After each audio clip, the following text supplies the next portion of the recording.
Welcome back. You're still tuned into a halftime report on CNBC-TV18. Well, let's focus on one sector which has already outperformed the Nifty on a year-to-date basis. I'm talking about the Nifty Pharma Index.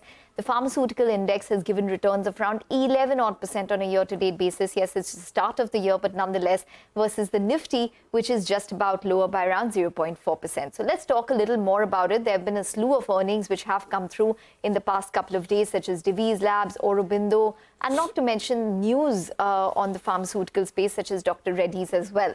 Nithya Balasubramanian, who's the Director Healthcare, Sanford Bernstein, joins in now to discuss her take on the entire pharmaceutical space. Nithya, hi, welcome to the show.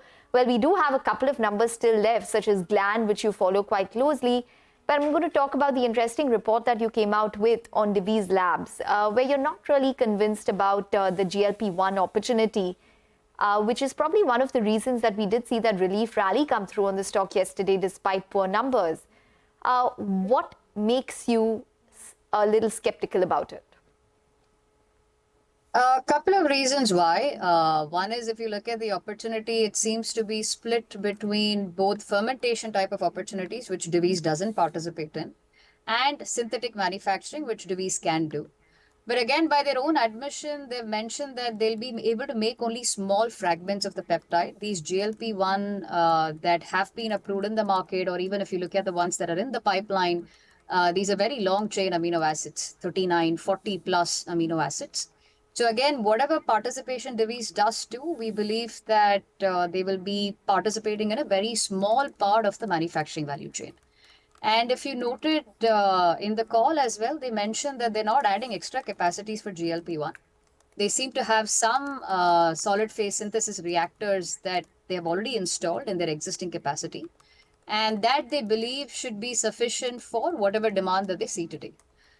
So which is why we do not believe that GLP-1 is a significantly large incremental opportunity.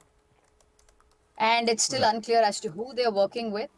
We haven't yet been able to note any specific shipments to the companies that we know are working on GLP-1s, either have commercial drugs or they have drugs in phase 3 today.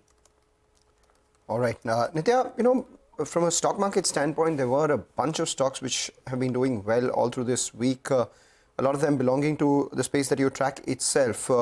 Strides is up close to around 9% this week. We have a decent move that we've seen on Zydus Life, a goodish move that we've seen on Aurobindo Pharma as well. An outperformer was Granules too. What have been your thoughts on these numbers and anything that stands out in particular?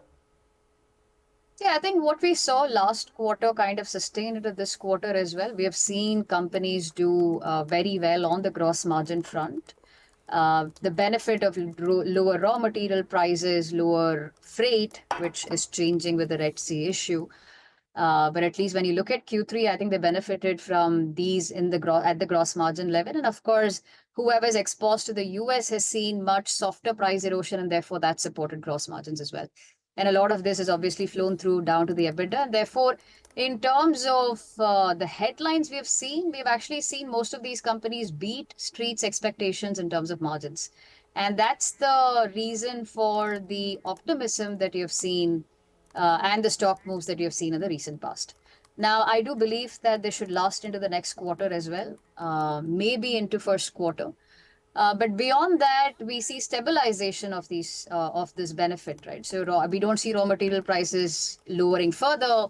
Freight, anyway, as I mentioned before, there is the Red Sea issue, and some companies have called out that as increasing freight costs for them. And even companies that benefited from the NLEM price hikes last year, we think next year price hikes will be pretty minimal in the NLEM portfolio. So a couple of quarters, we see this sustain. Beyond which we don't see many margin triggers. Okay. Well, it's interesting that you say that. Do you look at Aurobindo, Nithya? I do cover Aurobindo, yes. Okay. What do you make of this entire UGR3 issue? The fact that they've stopped manufacturing in that particular facility, they will look at remediation.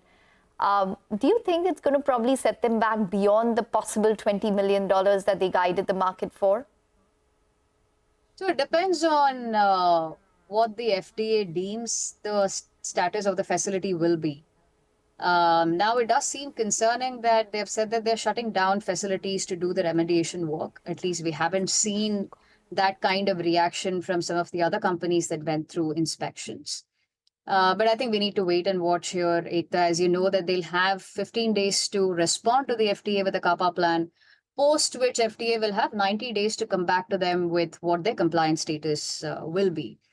If it does escalate to a Right. warning letter, then we do believe it could be an issue because I think as they did mention that they've got a few new products filed from that facility, which will be held back. Right. And finally, before we let you go, quickly on Biocon, I mean, the debt is a bit of an issue. What are your thoughts here? How long before one, does turn constructive? What could the deleveraging idea or plan be? Yeah, I think the company stance is that they're trying to explore all and every avenue to try and reduce debt. They do understand that optically it is at levels that that are not acceptable even to the company. I think we have heard. I think in the press, it's been reported that they could potentially consider a sale of the API asset, maybe further dilution in the Biocon biosimilars asset. So we don't yet know what form or shape it could take. But I think the company seems to be keen to want to reduce debt. We'll have to wait and see how that plays out. And beyond that, I think in terms of earnings, there aren't too. I think some of the products have been delayed, and therefore some of those catalysts aren't playing out. We are hoping to see two biosimilars scale up in the market, which are already in the market, adalimumab biosimilar and glargine biosimilar. But it might not be enough to excite the market this year. Okay. All right, Nithya, we're going to let it go on that note. Always a pleasure hearing your views, and I'm sure we'll get you back for a possible roundup of the Q3 numbers after all of the numbers are out as well. We need to take a short break, but